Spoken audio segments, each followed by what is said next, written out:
Yes.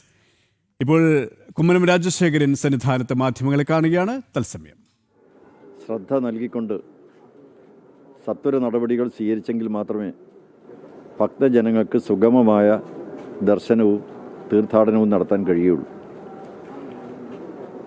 ഭക്തജനങ്ങൾക്ക് വേണ്ട ഏറ്റവും വളരെ പ്രധാനപ്പെട്ട കാര്യം, ആവശ്യം, കുടിക്കാൻ വെള്ളവും കഴിക്കാൻ ആഹാരവും കിടക്കാൻ വിരിവെക്കാനുള്ള സൗകര്യവും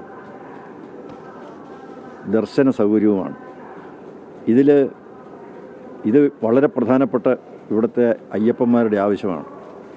ഇപ്പോൾ പ്ലാസ്റ്റിക് നിരോധനം വന്നതിന് ശേഷം കുടിക്കാൻ വെള്ളമില്ലാത്ത അവസ്ഥയാണ്.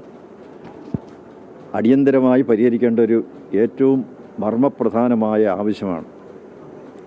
ബയോഡിഗ്രേഡബിളായിട്ടുള്ള ജൈവ വിഘടിത ആത്മകമായിട്ടുള്ള വസ്തുക്കൾ ഉപയോഗിച്ച് ഇപ്പോൾ വെള്ളം ബോട്ടിലുകളിലാക്കി കൊടുക്കുന്ന സംവിധാനമൊക്കെ ആയിക്കഴിഞ്ഞിരിക്കുന്നു. അങ്ങനെ ഏതെങ്കിലും സംവിധാനം ഏർപ്പെടുത്തി കുടിക്കാൻ വെള്ളം എല്ലായിടത്തും കിട്ടത്തക്ക വിധം വേണ്ട ഏർപ്പാടുകൾ സംവിധാനം ഏർപ്പെടുത്തേണ്ടതാണ്. അതുപോലെയാണ് കഴിക്കാൻ ആഹാരം. അന്നദാന കേന്ദ്രങ്ങൾ ഈ പ്രദേശത്തെമ്പാടും ധാരാളം ഉണ്ടായേ പറ്റൂ. ശബരിമലയിൽ ദേവസ്വം ബോർഡ് നൽകുന്ന അന്നദാനം അപര്യാപ്തമാണ്. ഇവിടെ ഇന്നലെ തന്നെ വാസ്തവത്തിൽ ലക്ഷങ്ങൾ എത്തിയിട്ടുണ്ട്. അവർക്ക് ഈ പരിമിതമായ സൗകര്യങ്ങൾ ഉപയോഗപ്പെടുത്തി അന്നദാനം വേണ്ട വിധത്തിൽ നിർവഹിക്കാൻ കൊടുക്കാൻ കഴിയില്ല. അതുകൊണ്ട് ഈ കാര്യത്തിൽ മുൻകാല പരിചയമുള്ള ഒട്ടേറെ ട്രസ്റ്റുകൾ, സ്ഥാപനങ്ങളുണ്ട്. അവരെ ഈ വക കാര്യങ്ങൾ, ഈ സേവന സന്നദ്ധ പ്രവർത്തനങ്ങൾ നടത്താൻ അനുവദിക്കണം. സ്ട്രെച്ചർ സർവീസും അതുപോലെ തന്നെയാണ്. സ്ട്രെച്ചർ സർവീസ് ഇവിടെ വളരെ വർഷങ്ങളായി നടന്നുകൊണ്ടിരുന്നൊരു കാര്യമാണ്. ഇന്നലെ തന്നെ വരുന്ന വഴി എത്രയോ ആളുകൾ കുഴഞ്ഞ് വീഴുന്നു. പെട്ടെന്ന് കാലാവസ്ഥയിലുണ്ടാകുന്ന മാറ്റം, ഇങ്ങനെ പല കാരണങ്ങളാൽ കഷ്ടപ്പെടുന്നവരുണ്ട്. അവർക്കൊക്കെ സ്ട്രെച്ചർ സർവീസ് വളരെ ആവശ്യമാണ്. അതിന് സേവന സന്നദ്ധ സംഘടനകളെ തന്നെ ഏർപ്പെടുത്തണം. NCC പോലെ, അതുപോലെ അയ്യപ്പ ട്രസ്റ്റുകൾ, ഇങ്ങനെ പലരും സൗജന്യമായി യാതൊരു വിധത്തിലുള്ള ഒരു പ്രതിഫലവും ഇച്ഛിക്കാതെ സേവന സന്നദ്ധ ജീവകാരുണിക പ്രവർത്തനങ്ങൾ നടത്താൻ തയ്യാറാണ്. അവരെല്ലാം ഈ കാര്യത്തിന് ചുമതലപ്പെടുത്തണം. ഇതുപോലെ തന്നെയായിരുന്നു ശബരിമല നടന്നു വന്നിരുന്ന പുണ്യം പൂങ്കാവനം എന്ന് പറയുന്ന പദ്ധതി. അത് ഭാരതവ്യാപകമായി അതിന് പ്രശസ്തിയും അംഗീകാരവും കിട്ടിയതാണ്. അയ്യപ്പന്മാരുള്ള ഇടങ്ങളിലെല്ലാം ഈ പുണ്യം പൂങ്കാവനം പദ്ധതിക്ക് ആവശ്യമായിട്ടുള്ള സഹായങ്ങളും പിന്തുണയും എല്ലാം നൽകിയതാണ്. അതൊക്കെ ഒരിക്കൽ നിർത്തിവെച്ച് എന്തോ ചില കാരണങ്ങൾ പറഞ്ഞ് അതിൻ്റെ എല്ലാം വേണ്ട സേവനം ഇവിടുത്തെ അയ്യപ്പന്മാർക്ക് കിട്ടാതെ വന്നിരിക്കുകയാണ്. അതെല്ലാം പുനരാരംഭിക്കാൻ തയ്യാറാവണം. ഭക്തജനങ്ങളെ ഏറ്റവും അധികം വേദനിപ്പിക്കുന്ന സംഭവങ്ങളാണ് ഈ സ്വർണ്ണക്കൊള്ള സംബന്ധിച്ചുണ്ടായിട്ടുള്ളത്. അത് മേൽ കുറേ ഉദ്യോഗസ്ഥന്മാരെ മാത്രം നിയമത്തിൻ്റെ മുന്നിൽ കൊണ്ടുവന്നിട്ട് കാര്യമില്ല. വളരെ വളരെ ഉന്നതരായിട്ടുള്ള ആൾക്കാർക്കെല്ലാം ഇതിൽ ബന്ധമുണ്ട്. ശബരിമലയിൽ അടിക്കടി ഇതുപോലുണ്ടാകുന്ന അനിഷ്ട സംഭവങ്ങൾ പല കാര്യങ്ങളിലേക്കും വിരൽ ചൂണ്ടുകയാണ്.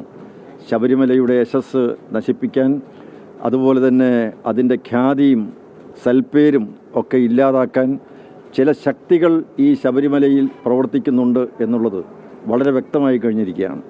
കഴിഞ്ഞ കുറേ നാളുകളോളമായി നടന്നിരിക്കുന്ന ഓരോ സംഭവങ്ങളും വസ്തുനിഷ്ഠമായിട്ട് പരിശോധിക്കുമ്പോൾ നമുക്ക് ബോധ്യപ്പെടുന്ന ഒരു കാര്യം അതാണ്.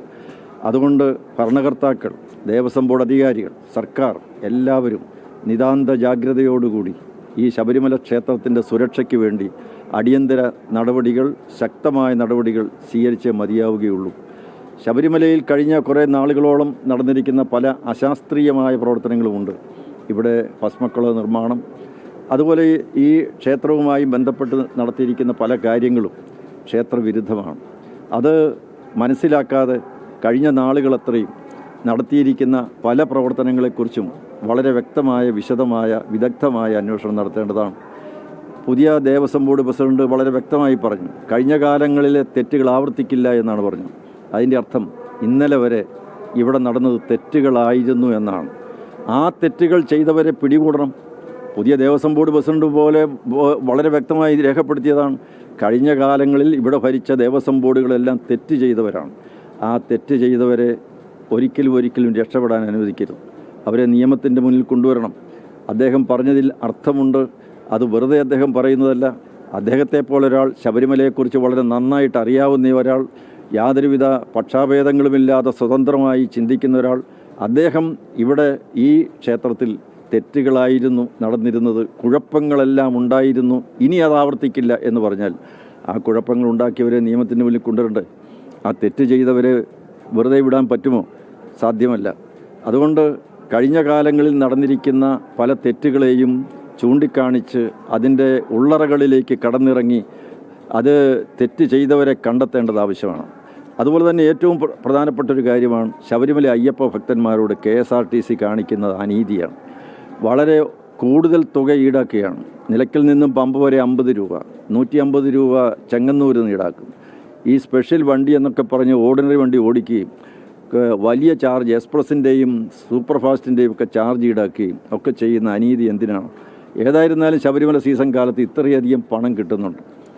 KSRTCയും എൽസിറ്റി ബോർഡും എല്ലാം ഈ ഒരു കറവപ്പശുവിനെ പോലെയാണ് ഈ ശബരിമലയെ കാണുന്നു.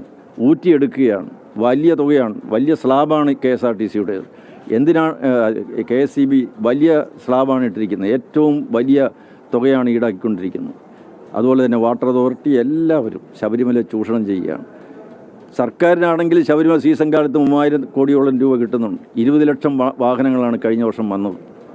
അങ്ങനെ നോക്കുമ്പോൾ ഈ കേരളത്തിലൂടെ യാത്ര ചെയ്യുന്ന കോടിക്കണക്കിന് അയ്യപ്പ ഭക്തന്മാരിൽ നിന്നും ടാക്സ് ഇനത്തിൽ എത്രയോ തുക കിട്ടിക്കൊണ്ടിരിക്കുകയാണ്. അതിലൊരു അംശമെങ്കിലും ശബരിമലയ്ക്ക് വേണ്ടി, ശബരിമല അയ്യപ്പന്മാർക്ക് വേണ്ടി ചെയ്തു കൊടുത്തുകൂടെ? അതുകൊണ്ട് ഇവിടെ എത്തുന്ന അയ്യപ്പന്മാർക്ക് അത്യാവശ്യം വേണ്ടത് അവർക്ക് കുടിക്കാൻ വെള്ളവും, കഴിക്കാൻ ആഹാരവും, മലമൂത്ര വിസർജനത്തിനുള്ള സൗകര്യവും, അതുപോലെ വിരിവെക്കാനുള്ള സൗകര്യവും, ഇതൊക്കെയാണ് മാനുഷിക പരിഗണനകൾ അവർക്ക് നൽകിക്കൊണ്ട് പുതിയ പ്രസിഡന്റ് ഈ കാര്യത്തിൽ ശ്രദ്ധിക്കും എന്ന് ഞാൻ വിചാരിക്കുകയാണ്. തീർച്ചയായിട്ടും അടിയന്തര നടപടികൾ സ്വീകരിക്കണമെന്ന് അഭ്യർത്ഥിക്കുന്നു. ഇതുപോലെ തന്നെയാണ് അയ്യപ്പ ഭക്ത സമ്മേളനം അയ്യപ്പ സംഗമം, ആഗോള അയ്യപ്പ സംഗമം. വാസ്തവത്തിൽ ഇവിടുത്തെ അയ്യപ്പ ഭക്തന്മാരോട് അവർ മാപ്പ് പറയണം. കഴിഞ്ഞ ദേവസ്വം ബോർഡും അതുപോലെ തന്നെ സർക്കാരും കൂടി നടത്തിയ മാമാങ്കം, കോടിക്കണക്കിന് 8.5-9 കോടി രൂപ ചെലവഴിച്ച് നടത്തിയ ആ ഒരു ധൂർത്ത്, ആഡംബരം, അത് അയ്യപ്പന്മാരുടെ പണമാണ്. അത് ഇത്രയധികം പണം ചെലവാക്കിയത് എന്തിനു വേണ്ടി എന്നുള്ള ചോദ്യം അവശേഷിക്കുകയാണ്. അതുകൊണ്ട് ഒന്നും നേടാതെ ധൂർത്തും ആഡംബരവും നടത്തി മേള സംഘടിപ്പിച്ച സർക്കാരും ദേവസ്വം ബോർഡും അയ്യപ്പന്മാരോട് മാപ്പ് പറയുകയാണ് വേണ്ടത്.